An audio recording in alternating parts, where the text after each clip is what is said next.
बच्चों, आज ट्रिग्नोमेट्री का एक बहुत ही अच्छा क्वेश्चन लेके आए हैं। ठीक है, ये 2018 में आ चुका है और दो चार बार आ चुका है। देखो 2016 में आ चुका है, 2017 में भी ये क्वेश्चन आ चुका है। ठीक है, तो ये 17, 16 और 18 मार्च में ही आया हुआ है। ठीक है, जो आपकी एग्जाम होती है मार्च महीने में फर्स्ट, उसमें होता है 18, 16 और 17 लगातार 3 साल आया है, तो इस साल आने का भी चांस है।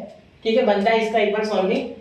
तो देखो इस क्वेश्चन में ना एक ऐसा फॉर्मूला लगेगा जो कि बच्चे उसे एक तो याद नहीं करते या अंडर एस्टिमेट करते हैं। ठीक है, तो इसीलिए क्वेश्चन लेना बहुत ही आवश्यक हो जाता है। ठीक है, तो चलिए शुरू करते हैं। इसका जनरल सॉल्यूशन हमें निकालना है। sin 2x plus sin 4x plus sin 6x is equal to 0। ठीक है, देखो sin 2x plus sin 4x plus sin 6x equal to 0। अब इसमें अगर आप ध्यान से देखोगे तो ये 4x का आपको कोई काम नहीं है, उसे साइड में कर दो। देखो इसको सॉल्व करने का तरीका समझो। सबसे बड़ा वाला और सबसे छोटा वाला पास में ले लो। ठीक है, और जो बीच वाला है मिडल, उसे साइड में कर दो। ठीक है, अब इसके लिए फॉर्मूला लगाओ। ठीक है, इसके लिए फॉर्मूला लगाओ। इसे मैं मार्क करता हूं अलग रंग से। इसे फॉर्मूला लगाएंगे तो आप जानते हो ना sin c plus sin d का फॉर्मूला, ये फॉर्मूला होता है बेटा सम टू प्रोडक्ट वाला, सम टू प्रोडक्ट वाला। ठीक है, ये हमने बहुत बार इसका यूज किया है इन डिफरेंशिएशन एंड इंटीग्रेशन। ठीक है, सम टू प्रोडक्ट, इसका फॉर्मूला क्या होता है नीचे लिख रहा हूं, यहां इक्वल टू देके नीचे लिखता हूं। देखो 2 sin c plus d by 2 into cos c minus d by 2, ये होता है फॉर्मूला। ठीक है बेटा, तो यहां लगाएंगे sin, देखो मैं डायरेक्ट लिखूंगा, पहले एक बार करके बताऊंगा। 2x प्लस 6x, देखो c प्लस d मतलब 2x प्लस 6x, और यहाँ 2 into sine 2x plus 6x 8x bye 2, जिसका मीनिंग हो रहा है 4x, तो मैं डायरेक्टली 4x लिख रहा हूँ। ठीक है, तो आपको साइन 4x कैसे आ गया समझ गया। अब यहाँ देखिए, अब यहाँ आप अगर cos का लोगे तो cos कैसे होगा बेटा 6x minus 2x 4x bye 2। ठीक है, क्योंकि देखो cos c माइनस d। अब आप बोलोगे सर 2x माइनस 6x क्यों नहीं किया और अपॉन 2 क्यों नहीं लिखा। ठीक है बेटा, ऐसे भी होता है, लेकिन माइनस 4x बाय 2 आएगा। ठीक है, इससे और एक स्टेप बढ़ जाएंगे, क्योंकि यहाँ होगा cos ऑफ माइनस 2x, तो cos ऑफ माइनस थीटा तो थीटा ही आता है, उसका टेंशन नहीं है, क्योंकि cos में माइनस भी आ गया अंदर तो वो बचा लेता है उसे। ठीक है, उसकी दिक्कत नहीं है। क्लियर। ठीक है, अब यहाँ देखो ये हो जाएगा cos 2x, डायरेक्टली माइनस आएगा तो भी, क्योंकि cos of minus theta is equal to cos theta होता है, ये तो आप जानते हो। ठीक है, अगर नहीं जानते हो तो ऐसे कर लो, cos 0 माइनस थीटा करो और इसे a माइनस b का cos वाला फॉर्मूला लगाओ, आपको यही मिलेगा।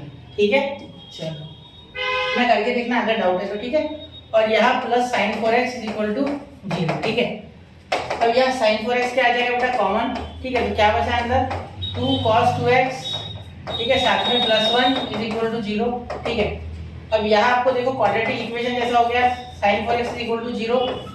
और एक काम करता हूँ, यहाँ सिर्फ sin की वैल्यू निकाल दे और ये जो 2 cos 2x प्लस 1 है ये इधर लिखते। ठीक है, यहाँ लिखते इसे, एक काम करते इसे थोड़ा छोटा कर लेते, इसे छोटा कर लेते। ठीक है, ये इतना जानते हैं इतना। ठीक है, तो इसे छोटा कर लेते हैं। हाँ बिल्कुल, तो ये हो गया यहाँ। ठीक है, और यहाँ लिख लेते cos 2 cos 2x plus 1 equal to 0। ठीक है, क्लियर। चलिए, तो अब इसे सॉल्व कर दे। ठीक है, इसे देखना आप क्या जानते हो जनरल सॉल्यूशन, अगर sin theta is equal to sin alpha होता है तो in that case theta is equal to n pi plus sorry 2n नहीं n पाई बराबर n पाई प्लस माइनस 1 का पावर n इंटू अल्फा होता है। ठीक है, साइन के लिए। और अगर cos theta is equal to cos alpha होता है तो in that case theta is equal to 2n pi plus minus alpha होता है। ठीक है, ये फॉर्मूला रट्टू मार लेना, एकदम रट्टा होना चाहिए। ठीक है, चलो तो यहाँ 0 है ना बेटा, तो आप ये लिख सकते हो क्या कि sin 4x is equal to sin 0। बिल्कुल, तो ये कुछ ऐसा फॉर्मेट दिख रहा है। बिल्कुल, तो अल्फा यहाँ 0 है और थीटा 4x है, क्योंकि थीटा प्राइम तो इसके पास है ना x। ठीक है, तो यहाँ लिख सकते हैं 4x इज इक्वल टू, मैं थोड़ा स्पीड से बोल रहा हूँ क्योंकि ये पता है आपको, किया होगा आपने यहाँ बिना कभी। तो यहाँ हो जाएगा n पाई प्लस माइनस 1 का पावर n और इंटू माइनस 1 का पावर n और इंटू अल्फा n, अल्फा कौन है 0। देयरफॉर यहाँ क्या हो जाएगा बेटा 4x इज इक्वल टू, ये हो गया 0। ठीक है, और यहाँ n पाई। ठीक है, तो therefore x is equal to n pi by 4। ठीक है, अब आगे सॉल्व करेंगे इसे। ठीक है, यहाँ क्या हो जाएगा cos 2x। एक आंसर आपको मिल चुका है, समझ रहे हो ना, एक मिल गया। दूसरा जनरल सॉल्यूशन ये +1 बदल जाएगा -1 और ये 2 अपॉन में, तो therefore cos 2x is equal to -1/2 है ना। तो cos की वैल्यू 1/2 कब आती है? cos 60 पे 1/2 आता है, ठीक है, लेकिन माइनस है तो यहाँ माइनस यहाँ भी माइनस, ये माइनस अंदर कूद जाएगा, तो cos जब माइनस होता है तो cos 180 माइनस थीटा लेता है, ठीक है, तब आता है माइनस cos थीटा, ठीक है। cos π/3 होता है ना, तो इसको आप 1/2 लिखते हो, ठीक है, माइनस लगाओगे ना तो अंदर ये क्वाड्रेंट बदल देगा और यहाँ पाई माइनस π/3। इसको एक बार फील करा तो देखो ये होता है क्वाड्रेंट, ये आफ्टर स्कूल टू कॉलेज, ठीक है।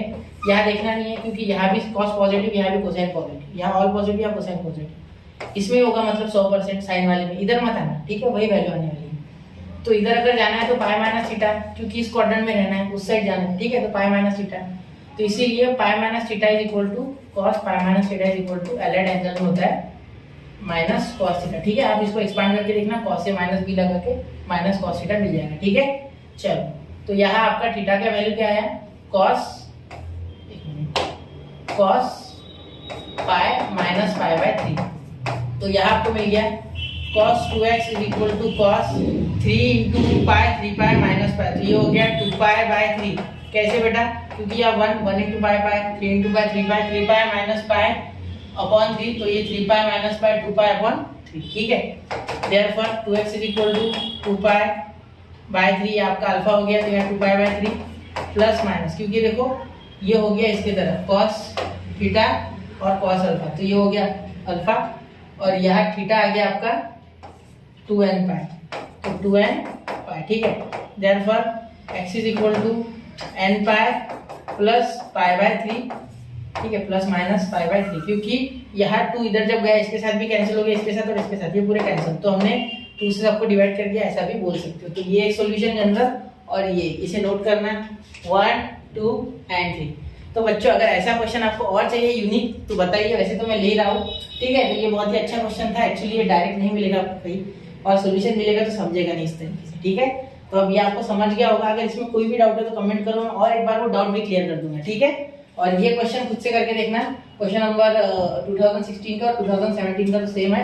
यहाँ sin x और sin 5x की आपको वैल्यू बनानी पड़ेगी, इनको साथ में लेके आओ और वो साइंस की प्लस साइन डी वाला फॉर्मूला लगाओ, आंसर हो जाएगा, ठीक है। सम टू प्रोडक्ट, ये सम टू प्रोडक्ट, और इसे मत भूलना, ये बहुत ही इंपॉर्टेंट है इसमें, ठीक है। तो ऐसे ही लेक्चर्स के लिए पढ़ते रहे, आगे बढ़ते रहे और खुद से क्वेश्चंस लगाते रहे। जय हिंद, जय भारत।